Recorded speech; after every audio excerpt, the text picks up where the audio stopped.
Every soul, every little part of God has chosen to walk a different path in order to experience different aspects of God. And the whole experience of all humankind or all beings made up the wholeness of God. Therefore, Jesus said, love thy neighbor, even love thy enemies, because everyone is earth. Please stay with us to find out more. In November and December 1999, Supreme Master Ching Hai traveled to the great continent of Africa as part of her Middle East and Africa tour titled Heaven is Only the Beginning. She was invited to lecture in 3 of South Africa's largest cities, Johannesburg, Durban, and Cape Town. Her visit answered a deep longing in the hearts of many truth seekers. We now invite you to listen to part 1 of Supreme Master Ching Hai's insightful lecture titled Be a Torchbearer for God, delivered on November 25th, 1999 in Johannesburg, South Africa.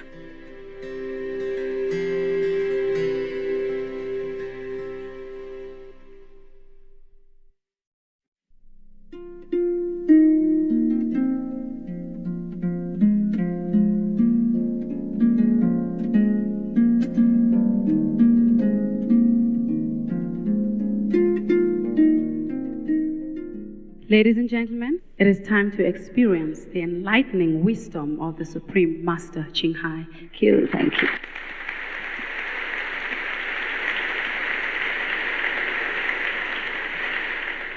You call me master, but you are all master.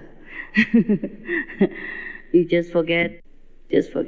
When we are united, when we remember the unity of the universe, which included ourselves, then we remember that we are one with God, one with the all-pervasive intelligence. And when we have forgotten this, then we have forgotten everything. And we try to remember that through different means, like prayers, scriptures, yogas, meditation. All these are good. All these are good for us. One day, we will truly remember that we are all masters. There's no one in this room or anywhere else who is not a master, because we cannot be separated from the master, who is all-pervasive, and we are in that pervasiveness, and we are one with that. And that's the only thing we are made of.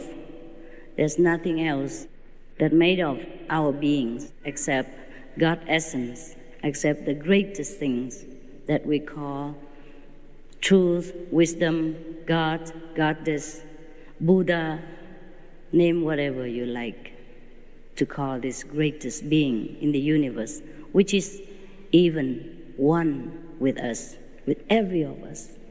That's why at the time of death, the so-called ourselves or the body just lay flat on the ground or anywhere and doesn't move, because that essence of all movement, of all activities, has chosen to leave that physical instrument for that time, maybe seeking another instrument for further experiencing the limitless, the vastness of this great being, which we call God, which is one with us, actually. Once we found the unity again with this all-pervasive intelligence, all-pervasive love, we call this enlightenment. We call this God realization or self-realization of attaining Buddhahood.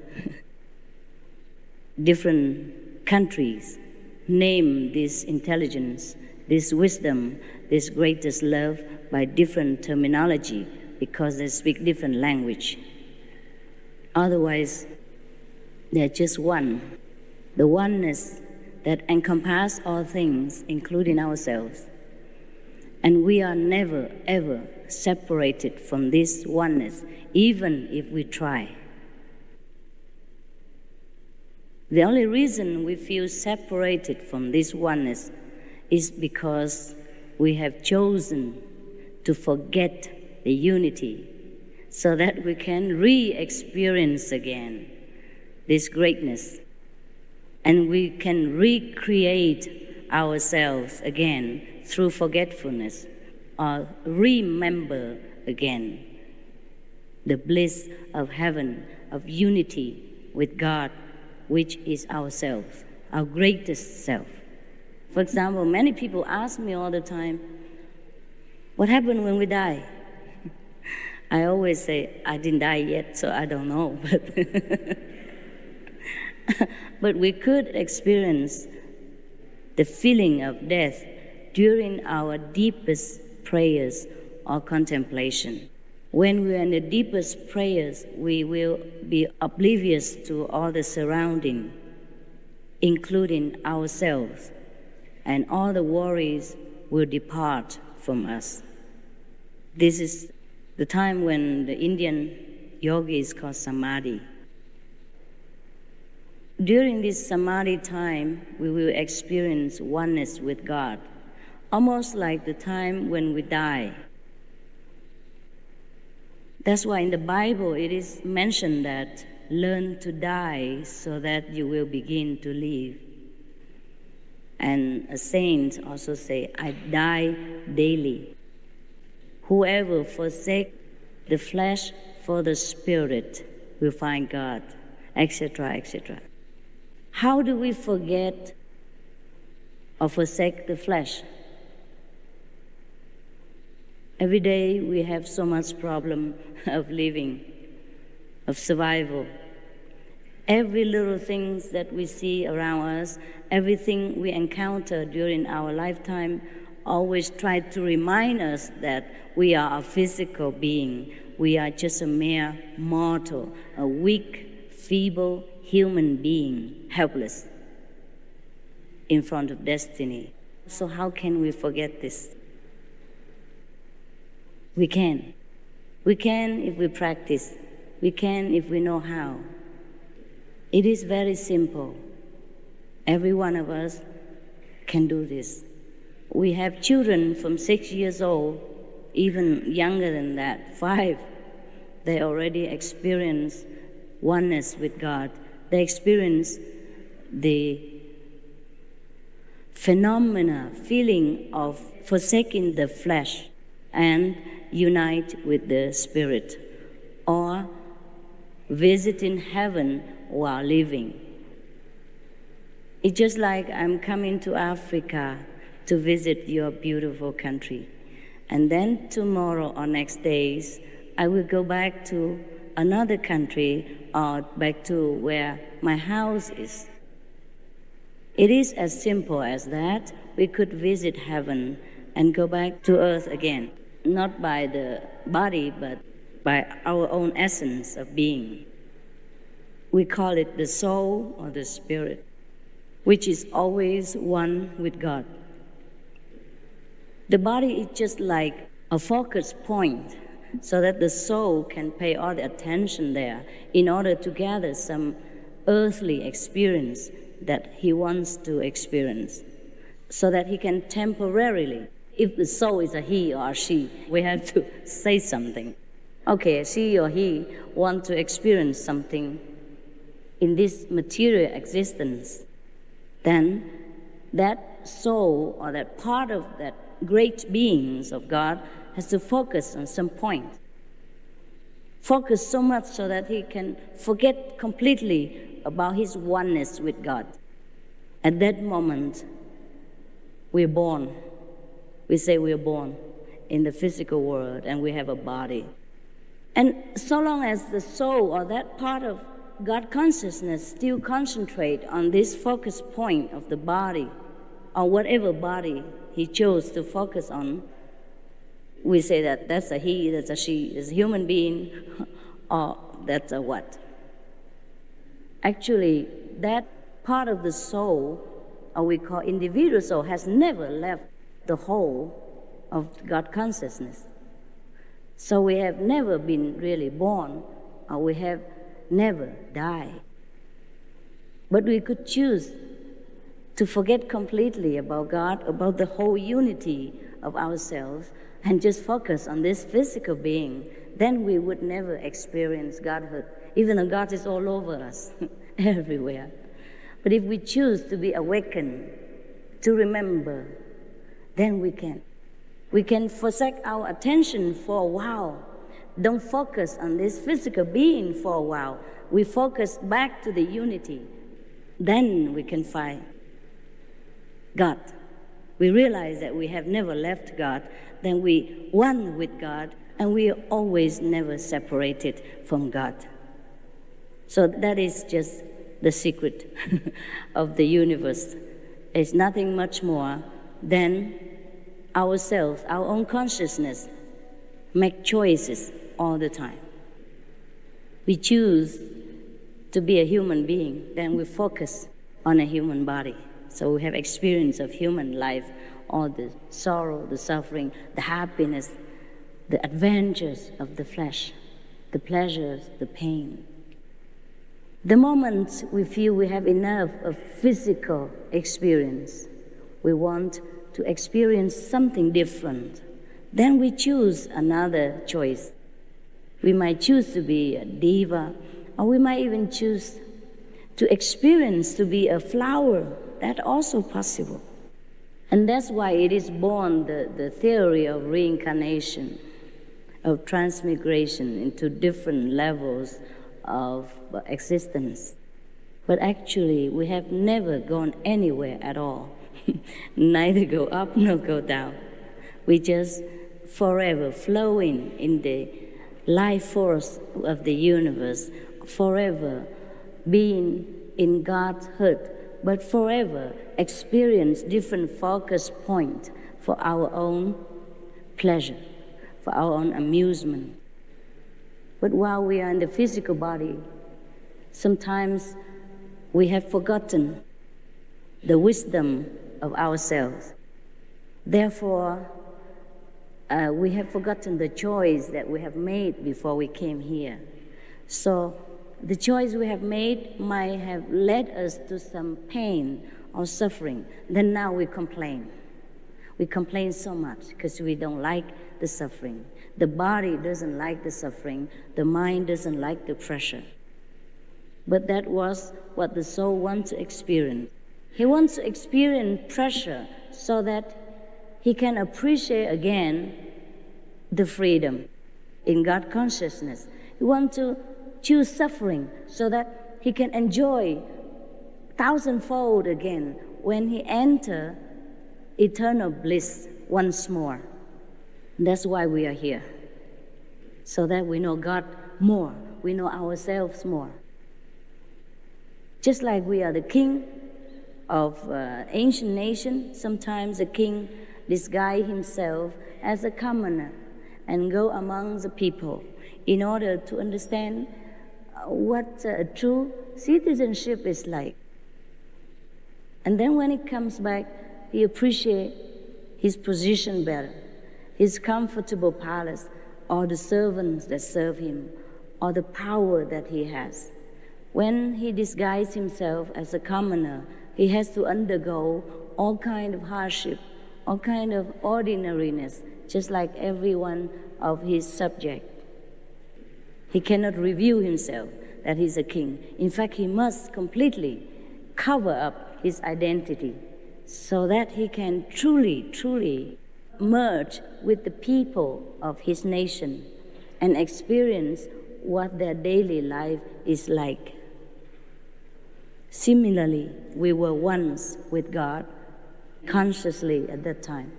We have never been away from God, but now we are not consciously remembering that.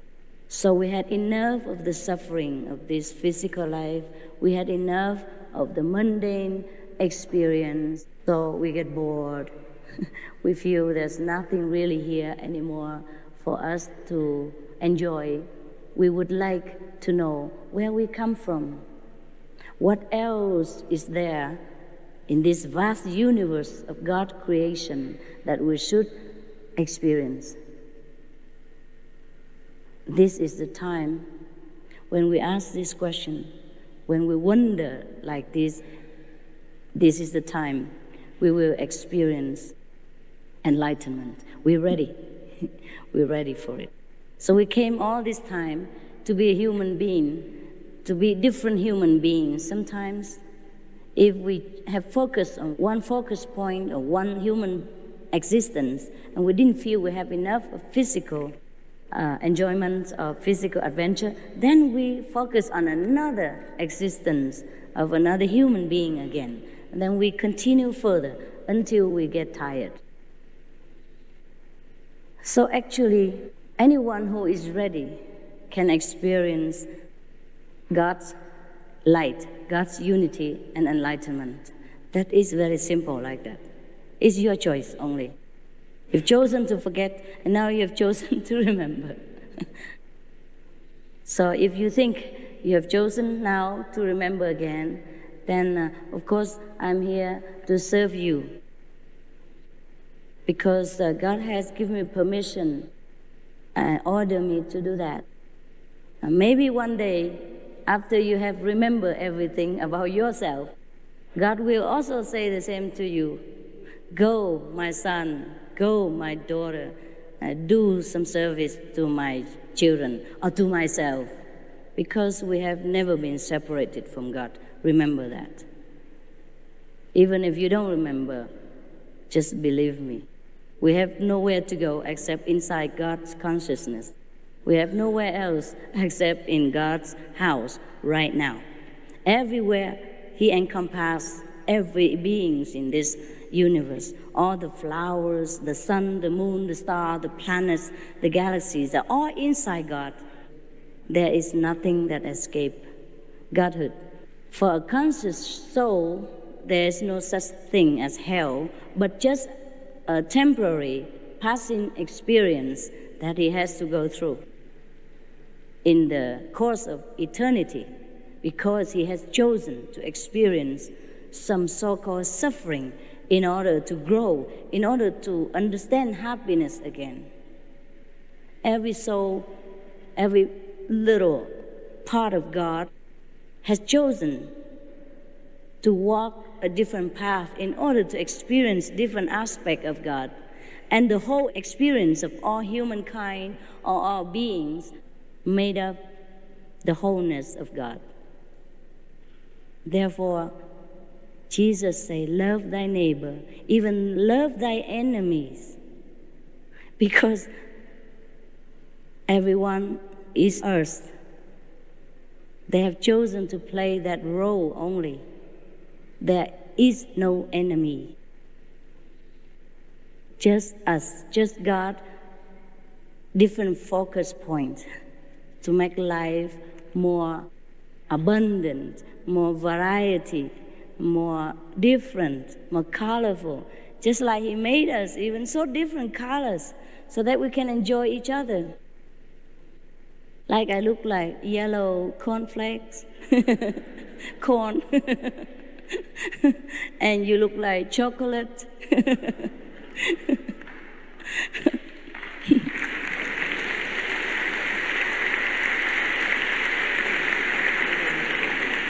Yes. And you look like icing, you know. Christmas icing, yes, yes, yes. Because God is colorful. Just like He made all different flowers, different colors, even fruit. From the same soil, we obtain many different fruits and different flowers. They're all different colors. The African people chose to always wear colorful clothes because inside, I think they feel that they are very close to God. They're so happy.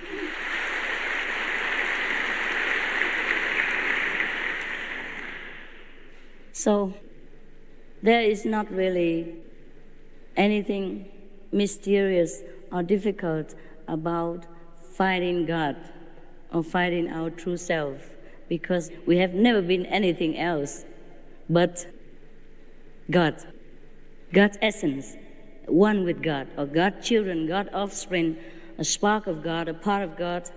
It's just like the fish in the sea is born in the sea, it lives in the sea, and when it dies, it becomes the sea again, thing like that. So we have never run anywhere. The problem with us now is that we have to change our thinking. We have to change. We have too much guilty feel about everything. Feel guilty if we're successful. People make us feel guilty if we're rich even. If God gives us some richness or successful business, people make us feel guilty. Yes. If you have a beautiful wife, people make you feel bad also sometimes. Yeah. They come around and ask you, how did you get to know this beautiful woman? Or they'll ask her, what did you see in that guy? Huh? He's so ugly. Thing like that. Yeah, it's none of their business. They make you feel bad. Yes, they make you feel guilty if you have a lot of money. They make you feel guilty if you are successful in political or business. And the whole world is feeling guilty about so many things because we have been taught that way. This doctrine is never right. So Jesus has to come. Moses has to come to set us free. Set us free not just by his sacrifice, but by the teaching, telling you that God is all loving. Knock and it shall be opened. Ask and it shall be given unto you. But where do you knock? Yes, we couldn't even knock anymore. We're too weak. We're burdened with guilt and fear from this revenge for God. There's no such thing as revenge for God.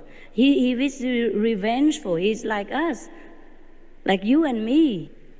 War God. You do something good to me or else.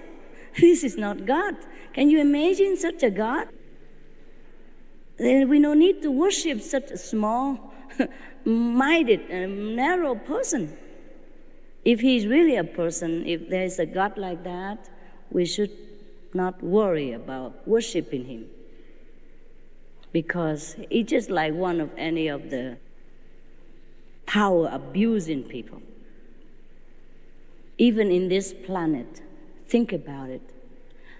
You have children, or you have wife and husband. Sometimes your wife make mistakes, your husband stray a little. You still forgive him. You still hug him and, okay, I forgive you, don't do it again. Your kids sometimes give you so much trouble because they're stubborn, they don't listen to you, they cause you headache. You still forgive them, you still love them, and give them the best love that the parents can afford. Even money, everything, sacrifice. So how would a God,